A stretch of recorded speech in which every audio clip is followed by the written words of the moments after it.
Greetings everyone, and welcome to part 45 of Kingdom Hearts Final Mix.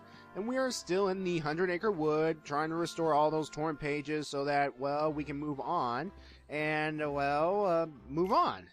But come on, who wouldn't want to visit the world of Winnie the Pooh if you are a fan of Winnie the Pooh? And some of you out there are, so it would be to your best benefit to actually visit this place if you want to. And I have to stress once again that we get rewards for actually doing these things, you know? Whether it be from actually completing the mini-game successfully or by just looking around the 100 Acre Wood and, well, pilfering the 100 Acre Wood, you see. Hello, Eeyore. How you doing? Yep, here's Eeyore, floating in the river like nobody's business, doesn't care. You know, you have to ask, what's up with Eeyore? I mean, he's depressed all the time. He's like, "Hey, Pooh, I don't care. That's minding my own business or something. You can help me out of this river, or not. I don't care." It's like, okay. Again, it's my adult mind thinking, oh, wow. Is Eeyore, why is Eeyore so depressed, really? I mean, be cheery and something, so yeah. Anyway, let's see this little thing that Rabbit is by right here. That's actually, I think that's Eeyore's house. Well, yeah. And what's this? Well, there's something that looks out of place. I wonder what that is. Anyway, the first thing we need to do here is actually rescue Eeyore from the river, you see. And you have to be kind of quick, folks, because if you manage to miss out on getting Eeyore, you have to actually exit this section and re-enter in order to get Eeyore. So, yeah. Anyway, we've saved Eeyore, so now his tail's missing. Jeez Louise, this guy's tail's always missing, you know? He loses a variety of ways and stuff, and it's just because it won't stay nailed to his bottom. It's like, what? Okay. Calming down. Okay. So I might as well talk about voices, you know, because, yeah, why not? Now, the original voice of good old Winnie the Pooh is, back in the, when was it, the 60s, I believe? He was voiced by Sterling Holloway. I mean, it's pretty easy to recognize if you are a fan of those old school Disney movies because, Sterling Holloway also did the voice of the Cheshire Cat in Alice in Wonderland. And I think he did a narrator in some kind of movie that featured Donald Duck and two other birds, the three Caballeros. I think that's how it's pronounced, the three Caballeros. That's actually a pretty trippy but good movie in itself. And yeah. Anyway, what you have to do right now is actually escort Pooh to the top of this hill where there's a tree swing waiting. And guess what? That's our next mini game. The thing is, though, you have to log on in order to escort Pooh to that to the tree. However, there are honey pots along the way, and make sure you try not to get Pooh to one of them. I mean, you can get, if Pooh's feeling depressed for some reason, you can get him to a honey pot so that he can gorge himself on honey to cheer him up. But otherwise, don't. Just lead him to the tree. I mean, it's easy to avoid all these honey pots if you're doing what I'm doing right now, so, yeah. Finally. Alright. So, yeah, here we are. Good old Winnie the Pooh is going to be, well, swinging on the swing because our goal is to find Eeyore's missing tail. And we already know where the tail is. We just have to trigger the event to release the tail, you see, because why not? Anyway, here's Al explaining how to do Pooh Swing, which is the next minigame. What we have to do is, we have to time the pushes to, Al's wing flaps, you see, by pressing the R1 button. So, yeah. Tutorial. Come on. Press R1. There we go. Alright. So, yeah. See, Al's flapping his wings, so you have to time it to his wing flap. Based on how you do, it can either hinder or help Pooh's swinging progress, you know? And the thing is, you have to get Pooh into a certain a distance in order to successfully find Eeyore's tail. Now, when I was doing this game, when I was recording this actually frustrated me because I kept launching Pooh way, way, way beyond the target location, you see, because, yeah. Oh.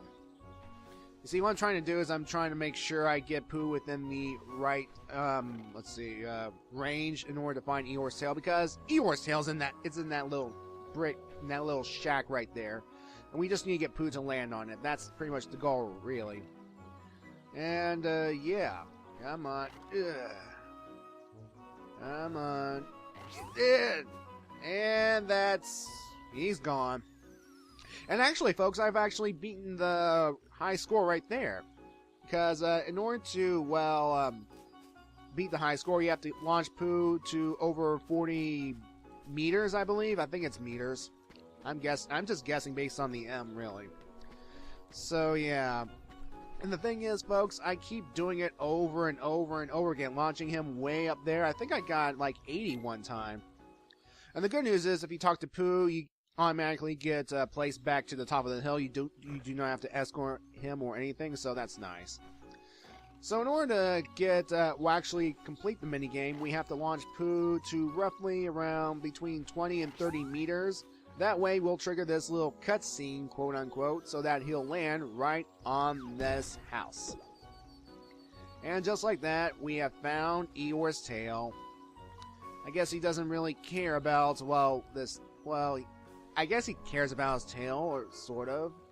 But I guess he's too depressed to remember that it was in his little stick house this whole time. So, yeah.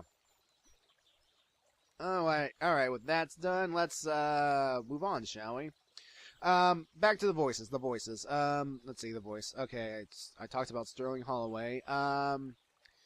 Pooh in, let's see here. Yeah, Pooh in the modern era, including this game, is voiced by good old Jim Cummings. Yeah, man, that guy's talented, really. Let's see. And Jim Cummings also does the voice of Tigger in the modern incarnations of Winnie the Pooh. So, what do you think about that? And before we get to that, we got our upgrade to Stopra. Yeah, this will come in handy later on. I'm just saying right here. I'm just saying. Anyway, as I was saying, yeah, Jim Cummings does the voice of Pooh and Tigger in the modern incarnation, which is I mean, he is talented, but I can still get hints that it is Jim Cummings in both incarnations, you see, because you can tell. I mean, when you hear voice actors in cartoons throughout the years, you kind of pick up on their mannerisms and techniques, you see, because, yeah. Anyway, we get another torrent page restored, and it's actually Tigger's bouncing spot. So, yeah, no more hopping around in Rabbit's Garden, unless you're going back to that area to re-trigger that minigame or something. Oh, and Rue's back, too. So, yay. We got little Rue back. But where's Kanga? You know, Rue's mother? Where is she? Alright, so there's Al explaining that he cannot jump. So it's up to Tigger to, explain this whole thing right here. So this little mini game, as you were, it doesn't really count for the reward, as it were, at least not yet. This is Tigger Bounce, ladies and gentlemen, and we just have to, follow Tigger, because why not, you see. Just follow his movements exactly, and, you'll be fine, really. If you screw up, you can just start over and try again. I mean, there's no penalty or anything. You don't start from the very beginning of this little warm-up session. You just... Oh! Okay. Alright, let's talk to him to initiate it again. Come on. Tigger bounce. Blah, blah, blah, blah, blah. Again, go on the exact stumps he and Rue are bouncing on, and you should be fine, really. Though, I think it's time I get high jump back into the game. Although, I don't think high jump works in this case because, I think the game actually kind of nerfs it a bit. See? I'm not doing that usual flip thing. So what was the point? Well, actually, I do kind of need high jump for later on, but I thought it would work in this case. It's like the game's like cheating me or something, but yeah. Alright, now Tigger's going to bounce around certain stumps in a certain pattern, and the camera here is trying to trick you because, well, it's getting a little difficult, you see. But it's actually easy to, well, replicate if you're paying attention. So, let's see here. I would go... Come on. Okay, make sure I do it right there. Adjust the camera. And there we go. Around. There we go. Turn around. And then just straight on to the pathway, and then one extra stump, and we're there. Come on. There we go. Yeah, come on. Come on. Alright. Okay. Yeah, I better go back to voices while I'm bouncing around and stuff, so yeah. Okay, the original voice of Tigger, I think, his name is Paul Winchell, I think. I think that's his name, right? Paul Winchell was the original voice of Tigger, I think. I'm sorry if I'm wrong, folks. Please correct me, because I think Paul Winchell's the name. That was the first one that popped into my head with the original Tigger voice. You see, so yeah. All right. Let's see. Yeah. So yeah, Tigger here. He wasn't originally in the Winnie the Pooh. Well, he wasn't. He made his animation debut in Winnie the Pooh in the Blustery Day, I believe. You know, where the wind is all blustery and stuff. You know, the heavy winds that cause the destruction of a tree house, I think. Okay. Oh, who's? Let's see here. Let's see. Someone lost a house. I remember someone losing a house, and Piglet originally had a house, but then Piglet had to give up his house and moved in with Pooh in the end. I was thinking it was Eeyore that lost a house, or was it Al? I think it was Al, really. Yeah, Al pretty much took over Piglet's house, and Piglet had to move in with Pooh. I mean, it was nice of Pooh to have a nice little roommate. Come on. That's why Pooh and Piglet are best friends, you see. But Al? If it is Al, then, well, Al, that's just plain wrong. I mean, I understand you lost a house, but to kick someone out of their own house, just kind of wrong, don't you think? Yeah, it's like, jeez Louise. Alright. Anyway, folks, we've successfully completed, well, the bouncing challenge, but there's still, see, look at that. There's the high jump right there in motion. It's like they kind of nerfed it right there, you know?